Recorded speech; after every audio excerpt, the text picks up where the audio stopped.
Okay, let's move on with our ligand field theory. So in the last class, we started with an octahedral complex of a fourth PO transition metal, and we have thus far constructed the molecular orbital diagram for this complex under the consideration of sigma bonding. And I'll show you here again the MO diagram that we have constructed. So we've seen that with the help of this molecular orbital diagram, we can explain the 6 bonds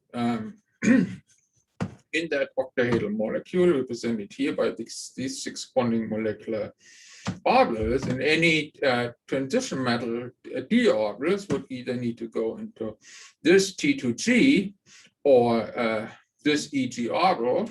So we can consider these 2 orbitals as the metal d orbital in a octahedral ligand field.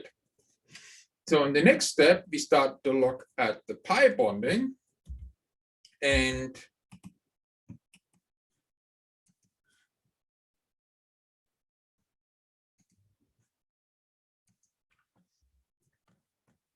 we said that in the molecular orbital diagram of the carbonyl ligand, there are 2 pairs of orbitals that are suitable to make pi bonding with the transition metal.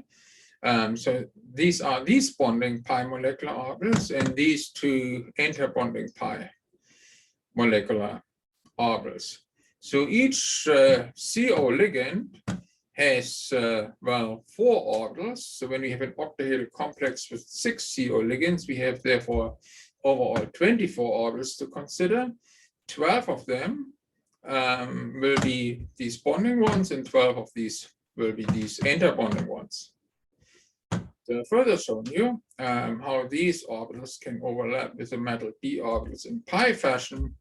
So you see here a bonding pi orbital within the CO ligand that can interact, for instance, with the DXC orbital in a pi fashion. Okay, also an interbonding orbital works. So an interbonding orbital has an additional node in comparison to the bonding one, but nonetheless that doesn't hinder it to overlap with the metal d orbital in a pi fashion. So now that is not only true for the pi orbital in the XC plane, but because the carbonyl ligand has a triple bond, there's an additional pi orbital also in the YZ plane. So this is this one. So that certainly can also overlap with a metal d orbital in pi fashion, and the respective interbonding orbital can do that too. Okay.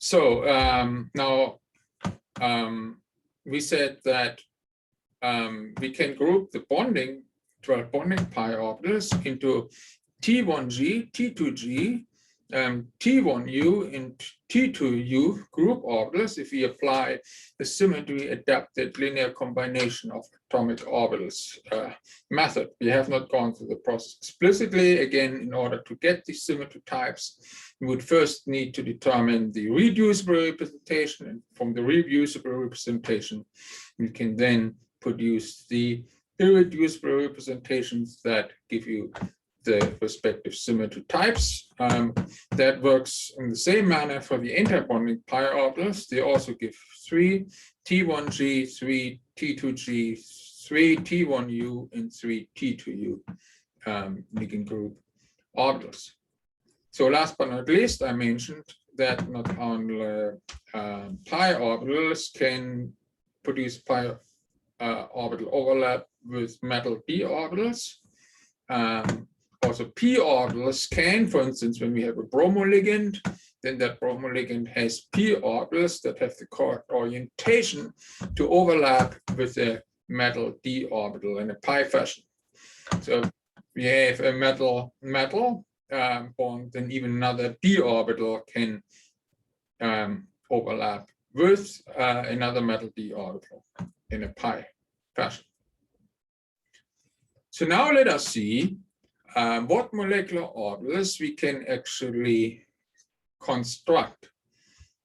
So now we need to remember again that we can only construct molecular orbitals when the orbitals have the same symmetry type. Okay, so now let's analyze the situation symmetry type by symmetry type. Okay, we said we have the T2G and the EG metal orbitals in an octahedral ligand field. Okay, we said that we have ligand group orbitals that have T2G, T1U, T1G, and T2U symmetries. Okay, so these are would be the bonding LGOs that we determined. So now, which orbitals can we combine? So you see that the metal has d orbitals with T2G symmetry, and we have ligand group orbitals with T2G symmetry.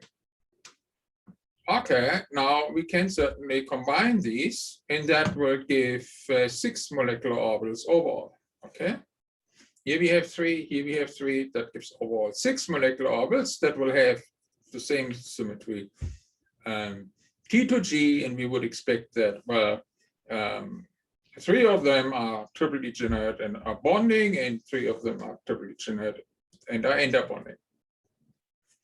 So now what about the EG orbitals? So the EG orbitals of the metal do not find a partner because no ligand group orbital has EG symmetry. So with respect to pi bonding, the EG orbitals of the transition metal remain non-bonding. All right. Now, what about the T1U, the T1G, and the T2U orbitals of the ligand? Well, the T1U remains non-bonding and finds no partner. The T1G also remains non-bonding and doesn't find a partner. And the T2U also doesn't find a partner. Okay.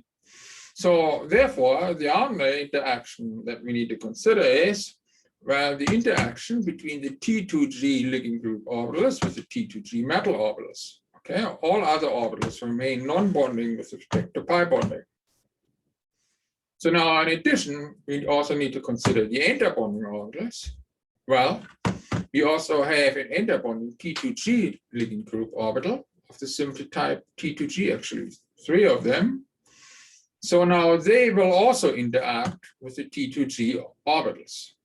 So now we add 3 orbitals of T2G symmetry. Therefore, the number of molecular orbitals with T2G symmetry will increase by 3.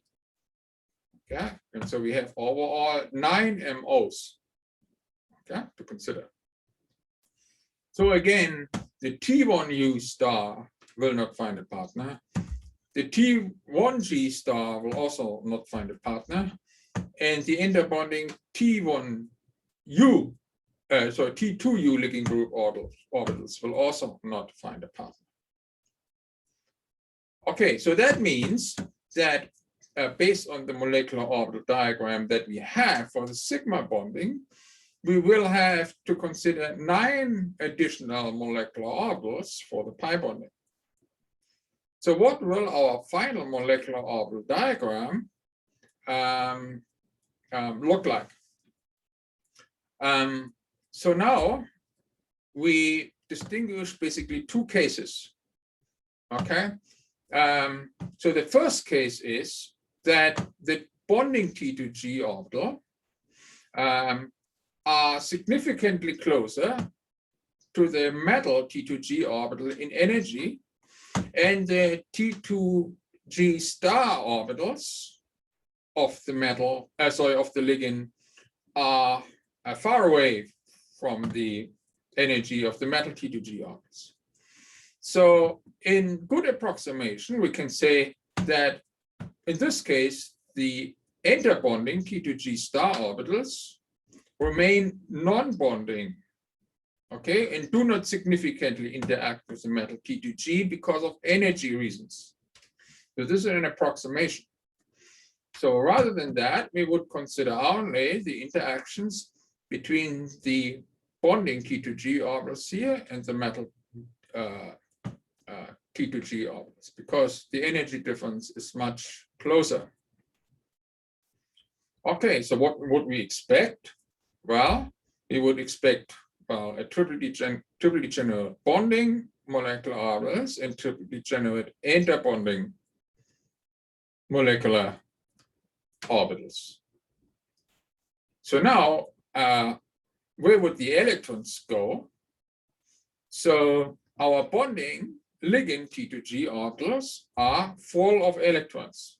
Okay, and so these electrons will therefore go into this bonding molecular orbital. So if we have any metal d electrons, okay, in the T2G orbitals of the metal, then they would have to go into the interbonding T2G orbitals here.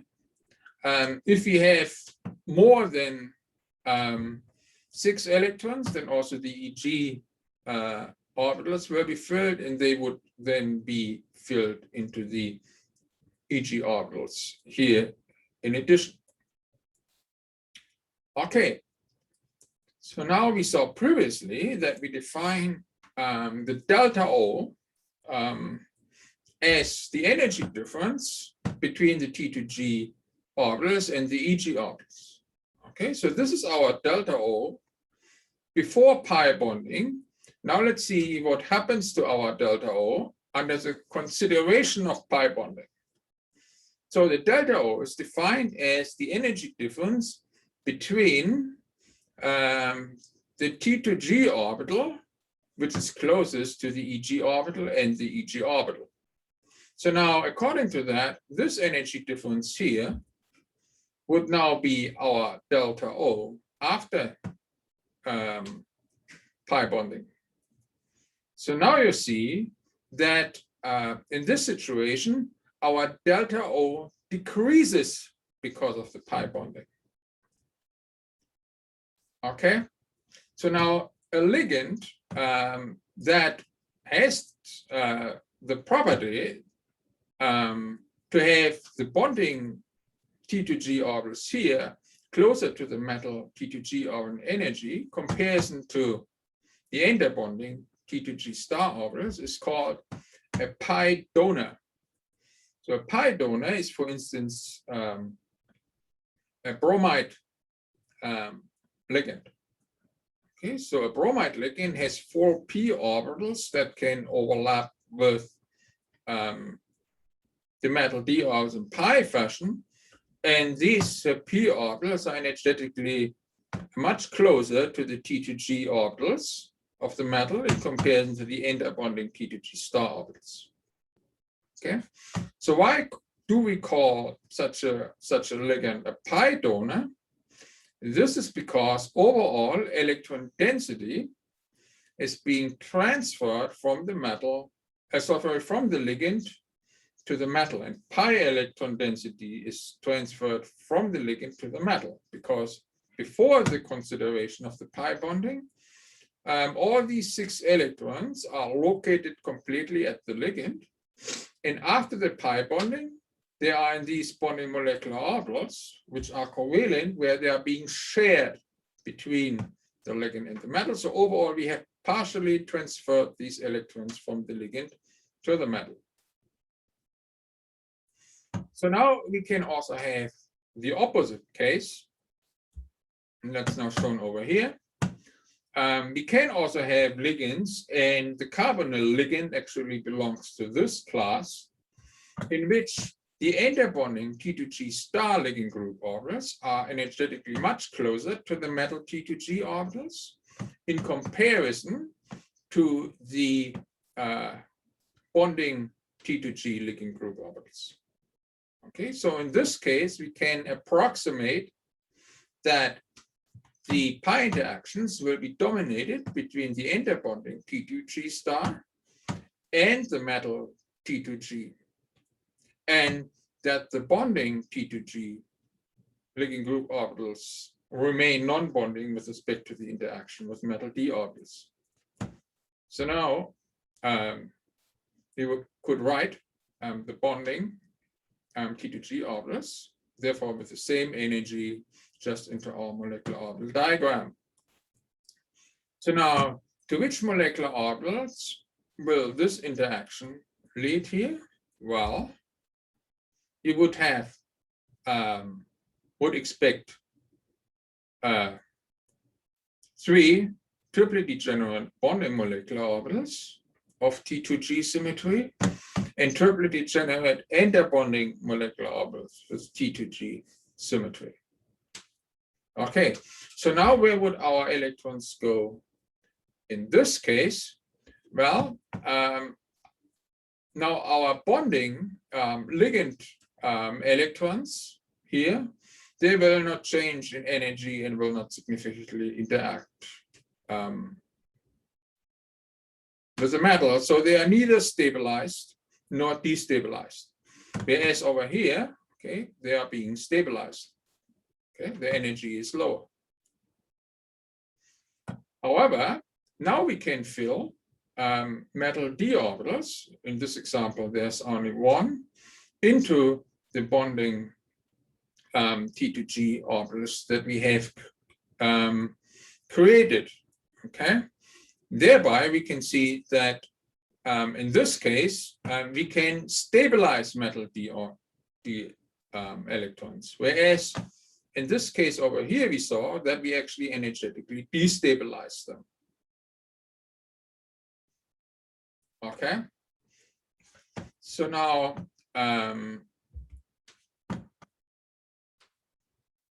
the metal EG orbitals will remain non-bonding with respect to pi bonding. Okay, so they will have the same energy. And let us see now what happens to delta O in this case. First of all, I should say that this kind of a ligand is, for example, the CO ligand is called a pi acceptor. Why is that so? That is because we are transferring overall energy density, pi electron density from the metal to the ligand. Okay, because originally our metal d electron is completely located at the metal, and after that it is being shared between the metal and the ligand in a covalent pi bond. All right. So, therefore, our ligand has actually accepted pi electron density from the metal. So now to the question, what happens to our delta O? Okay, so now before the pi bonding, our delta O was, well, this energy difference between the T2G and the EG orbitals. So what will it be after that? So as per definition, the delta O is the energy difference between T2G and EG, whereby EG is above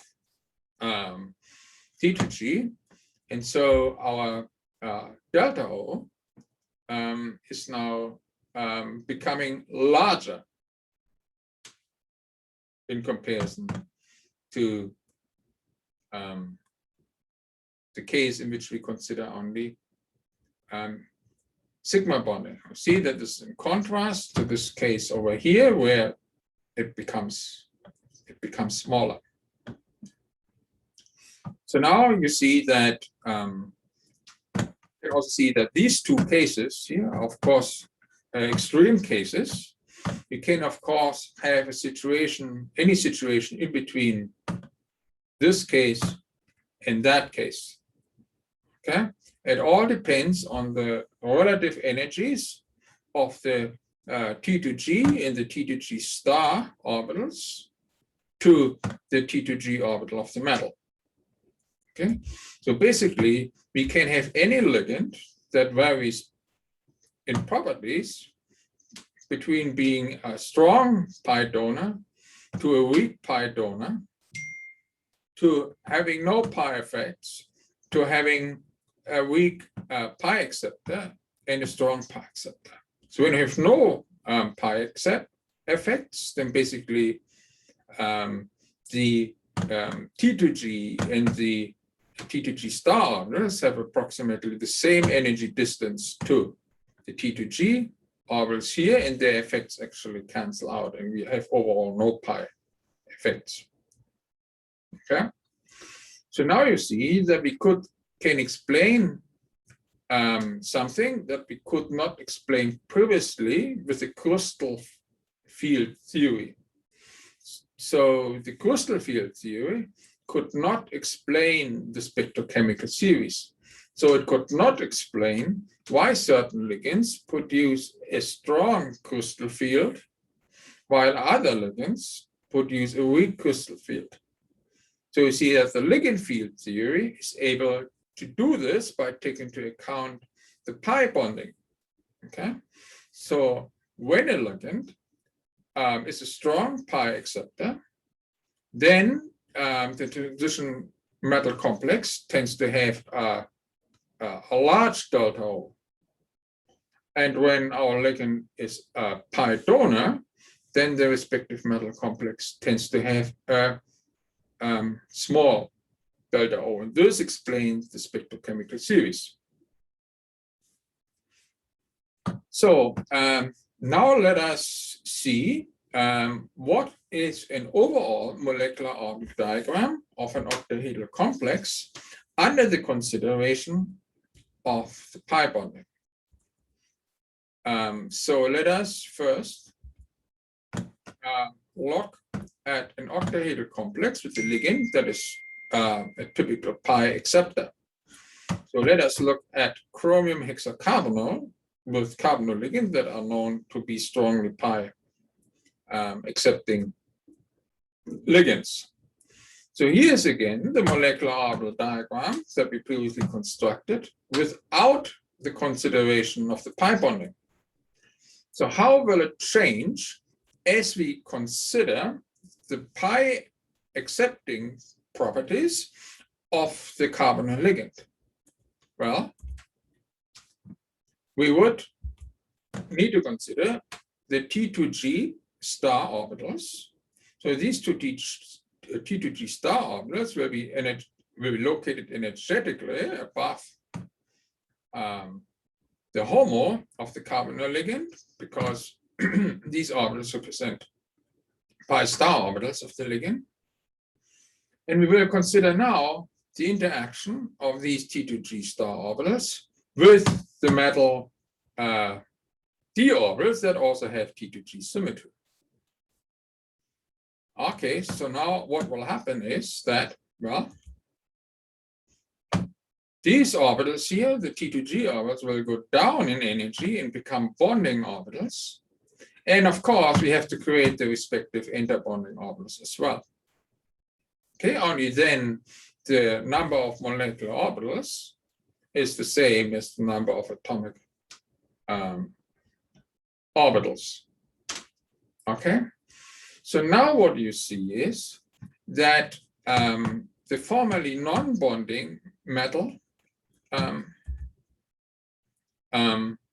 d orbitals, d electrons, become bonding due to the pi interactions and get stabilized in energy. So this way we can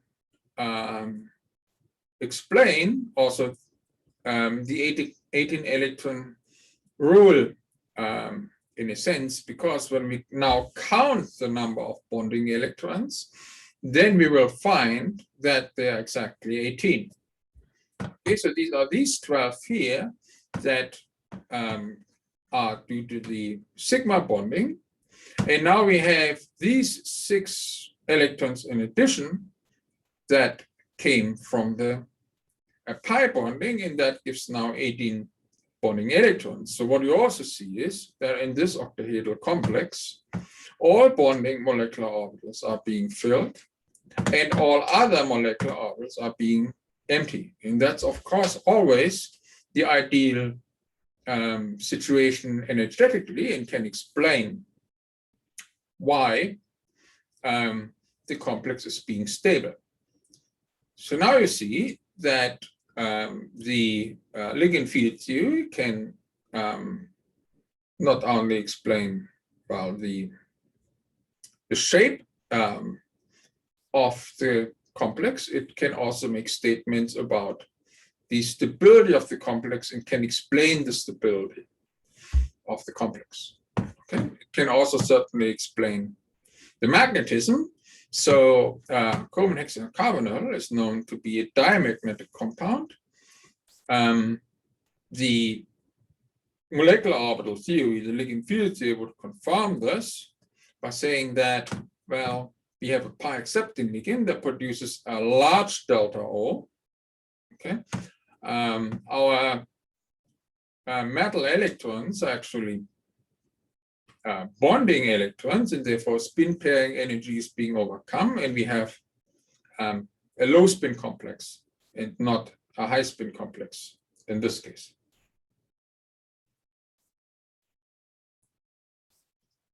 Okay, now let's also go to the other case. Let's assume we have a pi donating ligand. So for instance, a chloro ligand is a pi donating ligand. It has electrons in its p orbitals, and some of them, some p orbitals are oriented correctly to make pi interactions with the metal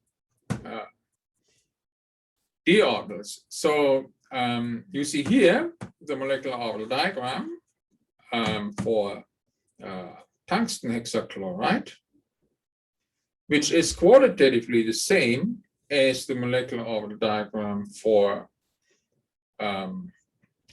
chromium hexacarbonyl.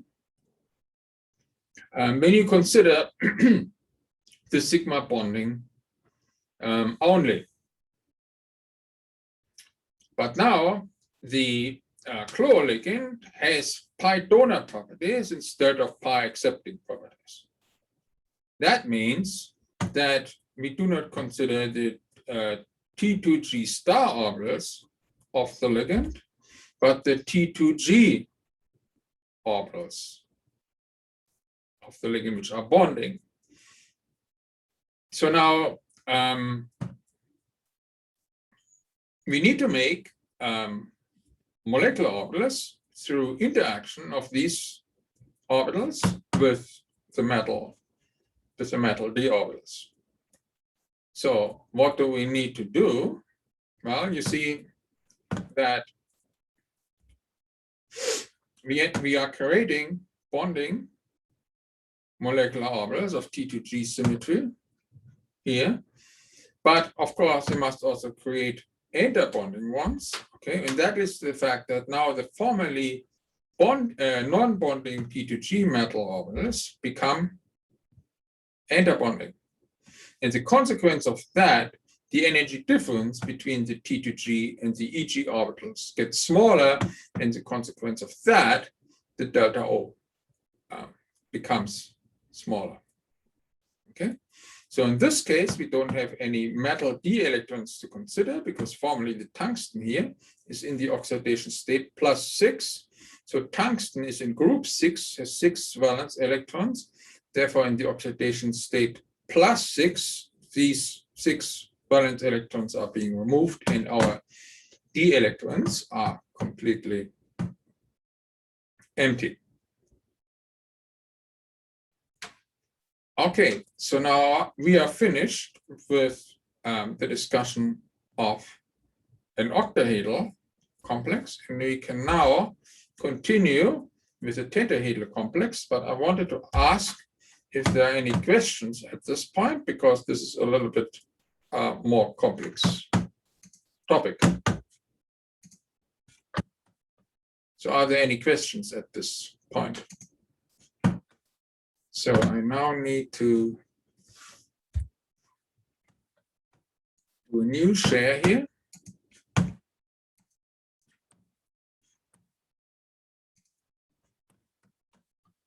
So are there any questions?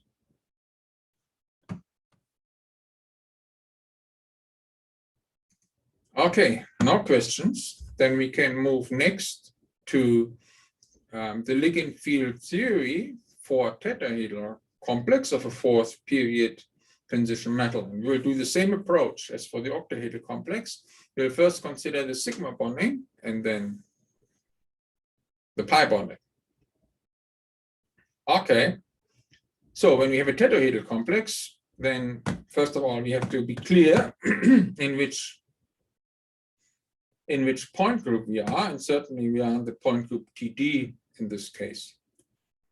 So next, we need to be clear of our coordinate system, and you have learned that one can inscribe a tetrahedron into a cube. So a tetrahedron can be produced when you occupy every other corner of a cube. And it's useful to define the coordinate system so that the x, the y, and the z axis go through the faces of the cube which stand perpendicular to each other. So what is the next step? The next step is that we have to be clear about our metal frontier orbitals. Okay, so if we choose a fourth period transition metal, then that would be the 3d orbitals, the 4s orbitals, and the 4p orbitals. And we would need to determine their symmetry types, and we can do this just by looking into the character table. All right, so here is the coordinate system. Okay, so we say that x points in this direction, y points in that direction, z points in that direction. So here we have our metal orbitals, the 4s, the 4p, the 3dxy, 3dyz, 3dxz, as well as the 3dx square minus y square and the 3dz square. So which symmetry types do they have? Well, s orbitals always have the totally symmetric symmetry type, which is in this case A1.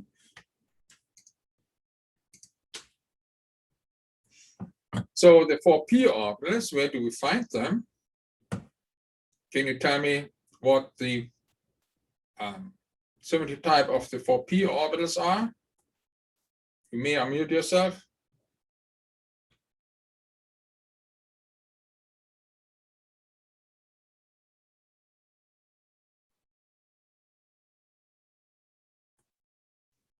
Hope you're not all sleeping.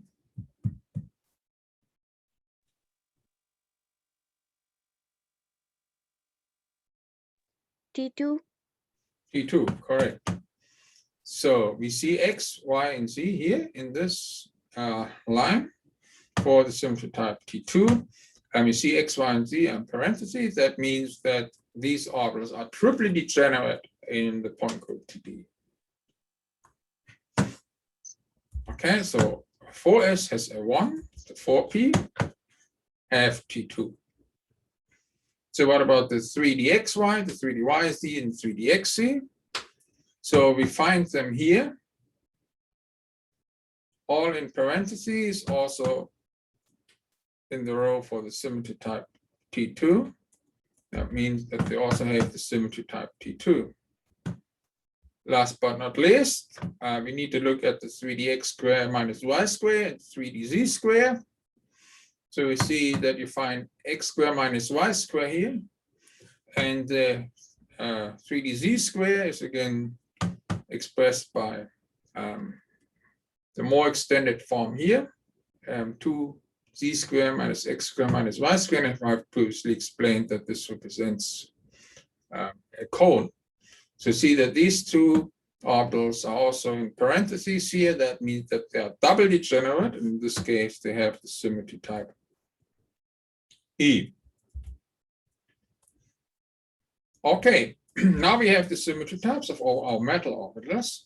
Next, we need to look at the symmetry type of our ligands. Okay, so now our ligands, and our example shall again be CO ligands, carbonyl ligands. So now we have defined the coordinate system so that x points to the right, y points to the front, and z points to the top. So now if we define the bond axis of the CO ligand to be in the same coordinate system, okay, The CO ligands would be oriented parallel to the z-axis if the z-axis is our bond axis. So this orientation, however, would not maximize the bonding. And we always orient our ligands so that the bonding is being maximized, meaning that the orbital overlap is being maximized. And the orbital overlap is being maximized when the reactive electron, lone pairs here at the carbon are pointing toward the metal. So that means that we have to define a coordinate system for each ligand. So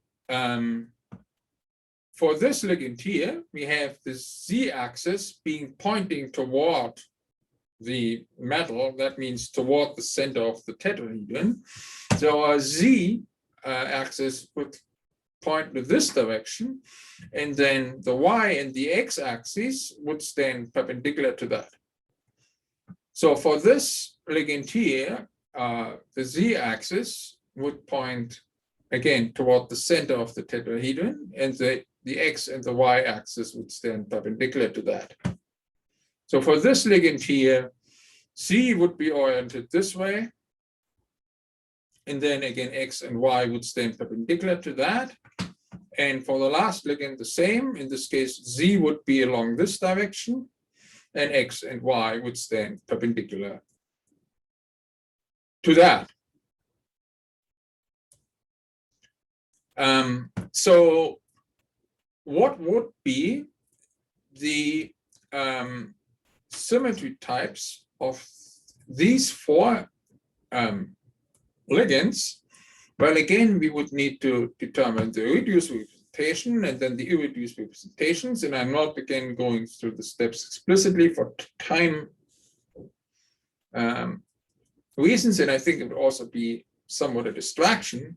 Rather than that, we shall only determine the result here. So certainly we would expect 4 ligand group orbitals because we have, well, 4 ligands to consider. Again, we would select the HOMO of each carbonyl ligand to be the orbital that would form the ligand group orbitals. Symmetry adapted linear combination of these HOMOs would tell you that one of the ligand group orbital has the symmetry type A1, and the other 3 are triple degenerate and have the symmetry type T2. Okay, so now we know all the symmetry types of our ligand group orbitals, and we know all the symmetry types of our metal orbitals. So now we can construct our molecular orbital diagram by combining orbitals of the same symmetry type forming molecular orbitals. So we again plot in our molecular orbital diagram our metal orbitals on the left side according to energy. So we have the 3D here, the 4s here, and the 4p here. We also indicate the symmetry types E and T2 for the metal 3D orbitals, A1 for the 4s, and again T2 for the 4p. So then we have the 4 ligand group orbitals. One of them has A1 symmetry, 3 of them have T2 symmetry. So we can now go systematically through the symmetry types and construct molecular orbitals. For example, we can start with a symmetry type A1. So we see that we have 2 orbitals of the symmetry type A1 that we can combine. So what will that give? Well, that will be a bonding molecular orbital and an interbonded one. We label the bonding one 1A1 and the interbonding one 2A1.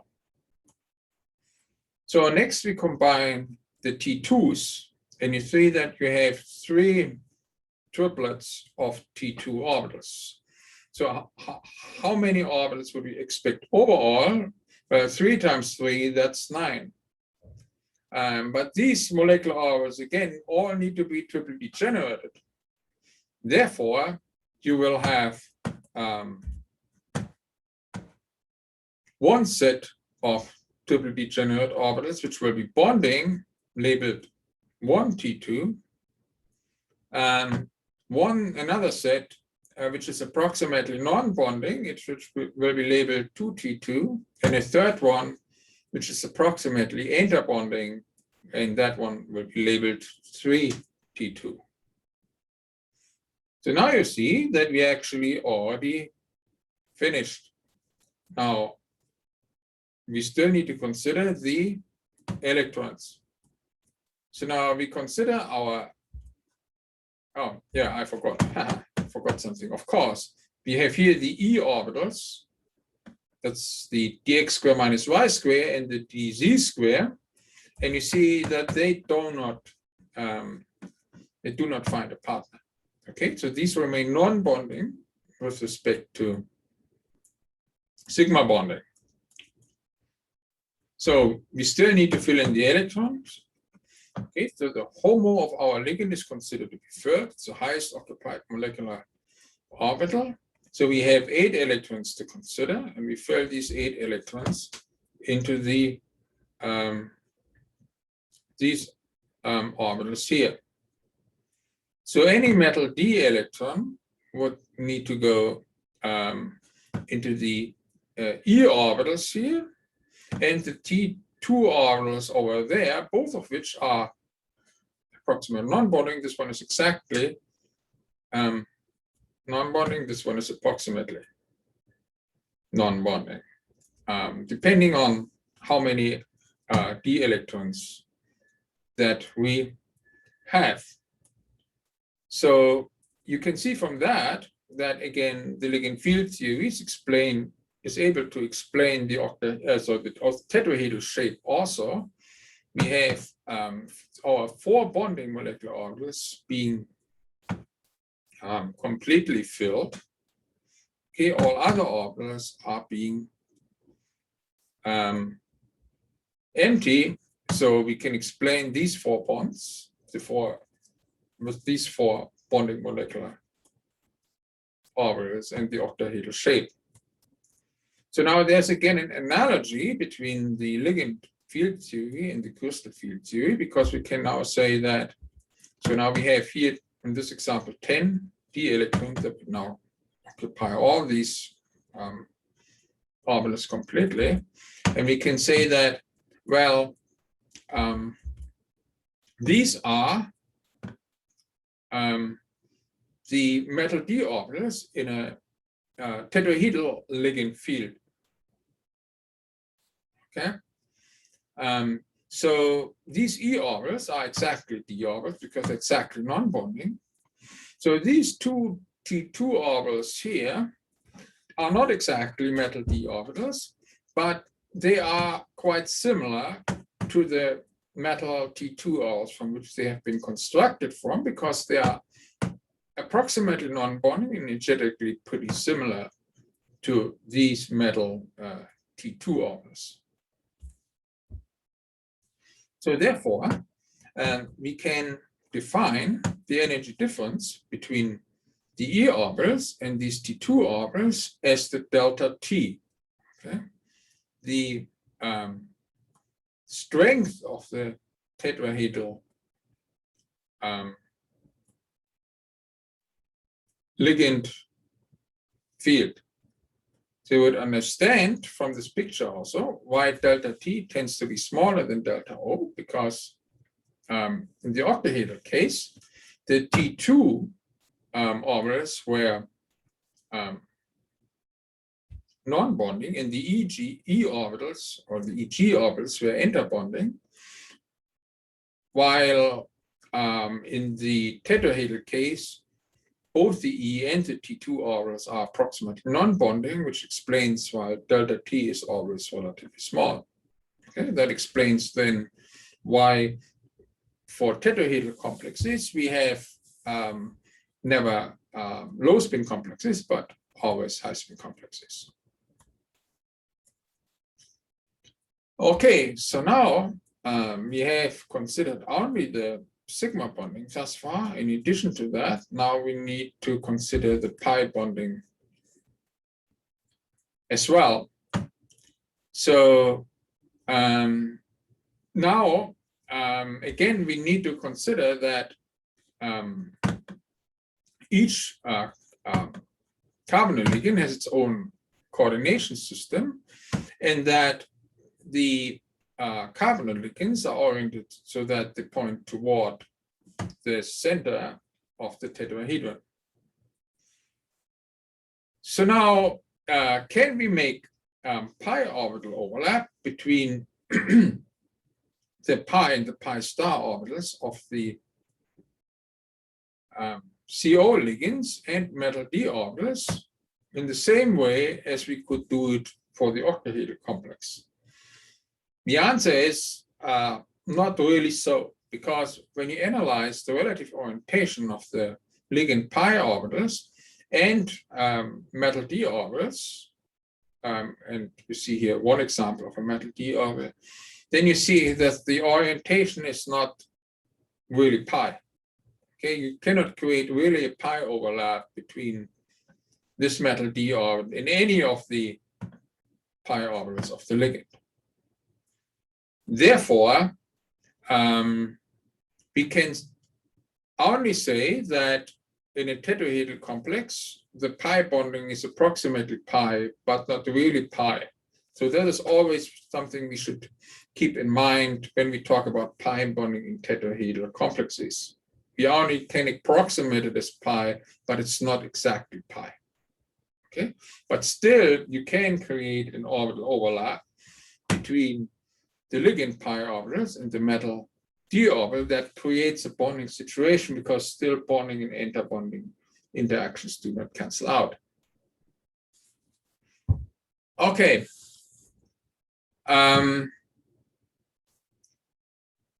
I see that our time is over, so maybe I just thought we can stop at this point and then go more detail into the pi bonding within a tetrahedral complex within the next class. And I can just stop the recording here.